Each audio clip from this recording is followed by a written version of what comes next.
என் பேர் முருகேஷ். நான் ஒயிட்ஃபீல்டில் இருக்கிறேன். ஒயிட்ஃபீல்டில் வந்துட்டு மார்த்தள்ளியில் இருக்கிறேன். எனக்கு வந்து இந்த சோரியாஸ் வந்து 15 வருஷமாக இருந்துச்சு இந்த வியாதி. இந்த வியாதியிலேருந்து இன்றைக்கி போய்டும் நாளைக்கு போய்டும்னு நான் அப்படி யோசனை பண்ணினே இருந்தேன். அதில் 15 வருஷமாக நான் வந்து இந்த ஹாஸ்பிட்டலுங்களை இங்கே போ அங்கே போன்னு எல்லாம் சொல்லிட்டு இருந்தாங்க. நான் ஹாஸ்பிட்டலுக்கு போய் இந்த ஹாஸ்பிட்டலில் என்னன்னா மெடிசனுங்க கொடுத்தாங்க. மெடிசன் சாப்பிடுவேன், ஆனால் போகல. நாளுக்கு நாள் ஜாஸ்தி தான் எனக்கும். இந்த கையிலலாம் என்னன்னா இந்த மீன் இந்த ஃபிஷ் மாதிரி இந்த கையில் இந்த பொட்டு எகுற மாதிரி எகுறோம். அப்புறமா அந்த பிளேடில் அறுக்கிற மாதிரி அந்த கையில் அப்படியே அறுக்கும், பிளட்டு வரும். அதுக்கு நம்ம கீரலனாக்கா ஒரு மாதிரி கோவம் வரும். கீரணும், கீறிட்டு பின்னாடி அப்புறம் தான் கொஞ்சம் சமாதானம் ஆகும்.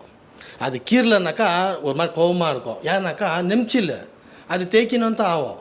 தேய்க்கலனாக்கா சமாதானம் இருக்காது. அந்த மாதிரி வியாதி இந்த சோரியாஸ் வியாதி. அது கையில், காலில், முட்டியில், இந்த காதில், அப்புறமா காதில் உள்ளே கீரணுன்னாவும், முட்டியில் கீரணுன்னாவும். அப்புறமா சரி வேறு ஸ்கின் டாக்டர்கிட்ட பார்க்கலான்னு சொல்லிட்டு வேறு ஸ்கின் டாக்டர்கிட்ட போனால் அந்த டாக்டர் மெடிசன் கொடுப்பாங்க. ஆனால் அந்த மெடிசனு ஒன்று தேய்ச்சி இன்னொன்று போடணும். இன்னொன்று போட்ட பின்னாடி அதுமாரி எண்ணெய் மாதிரி நம்ம தேய்க்கணுமா இருக்கும். அந்த எண்ணெய் தேய்ச்சி பின்னாடி நைட்டில் படுக்கும்போது எப்படிடா அப்படி தூங்கணும்னு பார்த்தாக்கா மனசுக்கு பேஜாராகும்.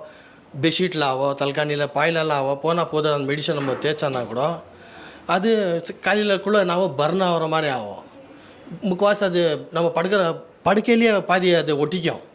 அதுக்கு வந்து நான் என்ன பண்ணுவேன், பிளாஸ்டிக் கவர் கைக்கு கால் கட்டி நம்ம படுத்தாக்கா காலையில் தொடர்ந்து பார்த்தா அப்படியே ஃபுல் பர்னாக இருக்கும் ஸ்கின்னு. அப்புறம் நம்ம கை கால் பார்த்தா அங்கங்கே வெள்ளை வெளியாக இருக்கும்.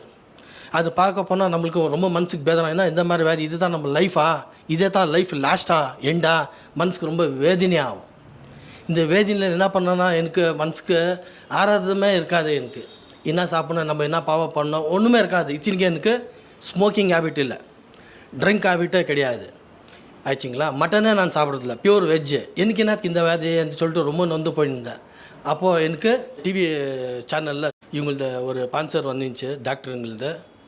அது பார்க்கக்குள்ள நான் ஸ்கின் இது பாருங்கன்னு வந்தோமோ உட்காந்து நான் பார்க்கக்குள்ள யாரோ இந்த மாதிரி ஸ்கின் இது வியாதி இது சோரியாஸ் இது கையில் காலெல்லாம் வந்து பார்த்தேன்.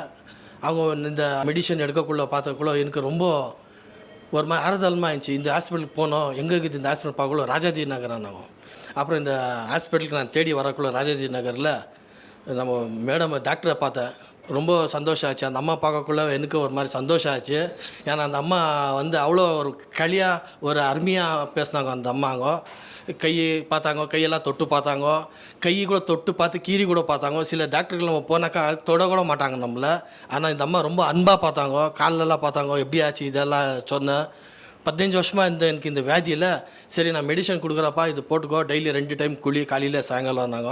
அவங்க சொன்ன மாதிரியே நான் ஃபாலோ பண்ணின்னு வந்தேன். 10 டேஸ்லேயே நம்ம காஃபி டிகாஷன் குடித்தா கொஞ்சம் பால் ஊற்றினா எப்படி கொஞ்சம் கலராக திரும்புது காஃபி, அந்த மாதிரி எனக்குள்ளவே ஒரு மாதிரி மகிழ்ச்சி வந்துச்சு. ஸ்கின்லலாம் கலர் சேஞ்ச் ஆகுறது, அந்த சாணி மாதிரி இருக்குது, அந்த சோரியாஸ் எல்லாம் அப்படியே உளுந்துன்னு போயிடுச்சு எல்லாமே. அதுக்கப்புறம் எனக்கு கொஞ்சம் ஆறுதலாக கிடச்சி, சமாதானம் வந்துச்சு, சந்தோஷம் வந்துச்சு, தூக்கம் வந்துச்சு. நைட்டில் வாழ்க்கைன்றது இன்னும் இருக்குது, திரும்பி பார்க்காம முன்னாடி ட்ராக்கில் இன்னும் ஓடி போகணும், இன்னும் நல்லா முன்ன போகணும், அதுதான் லைஃபு.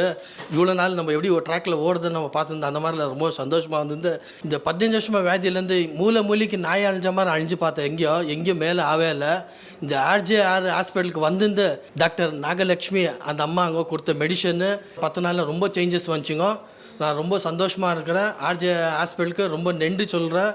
ஆனாலும் இந்த ஹாஸ்பிட்டலுக்கு நீங்களும் வாங்க, நீங்களும் பெற்றுக்கொள்ளுங்க. ரொம்ப சமாதானம், சந்தோஷமாக இருக்குது. இதோட எனக்கு வாழ்க்கையில் வேறு எதுவுமே இல்லை.